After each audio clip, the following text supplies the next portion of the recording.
لە یادی شەوی چلای یاخود لە یادی شەوی یەڵدادا نوێمین پێشانگای تایبەتی بۆ یەکێک لە هونەرمەندە شێوەکارەکان کە ئەویش سەرچەڵ شەوقی بوو کرایەوە بە ناوی چلە هەناسەی عەشقێکی پیرۆزە.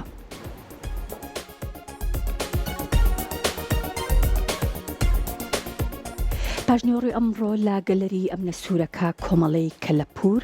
و فۆلکلۆری کورد و کۆمەڵەی هونەری میلی کوردستان لە یادی شەوی چلە بە ناونیشانی چلە هەناسەی عەشقێکی پیرۆزە نۆهەمین پێشانگای تایبەتی بۆ هونەرمەند سەرچەڵ شەوقی کرایەوە.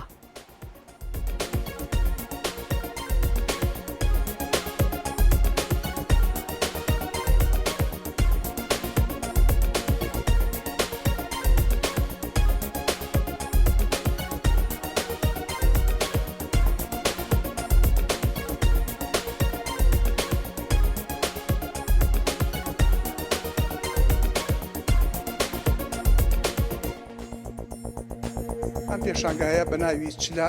هەناسەیەکی عەشقی پیرۆزە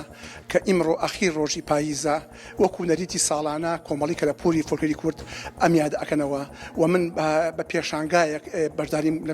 لەم کارە کردووە کە کارەکان زیاتر کەلەپوری و فۆلکلۆرین هەروەها ئەرشیفی زیاتر ئەو ماڵە کۆنەکانی شار کوردستان کە هەوڵی نەمانی گەڕە کۆنەکان ماڵە کۆنەکان دەرگا کۆنەکان من هەمیشە هەوڵی زیندووکردنەوەی ئێم بۆ ئەوەی بابەتەکان هەمیشە لای خەڵک لەبەر چاو بێ ئەو ماڵانەی کە خەڵک هەوڵی ڕوخاندین من هەوڵ ئێم لەبەر چاو خەڵکە هەمیشە زیندوو بێت و لەبەر چاو خەڵکە هەمیشە بابەتەکان جوان بێ بەڕاستیکم بابەتی کەلەپوری مێژووی میلەتێکە ئێم ئەبێ هەوڵی نۆژنکردنەوەی بێت نەک ڕوخاندنی من بە تابلۆکانم وەکو شێوازی ئەرشیفی هەمیشە لام زیندووە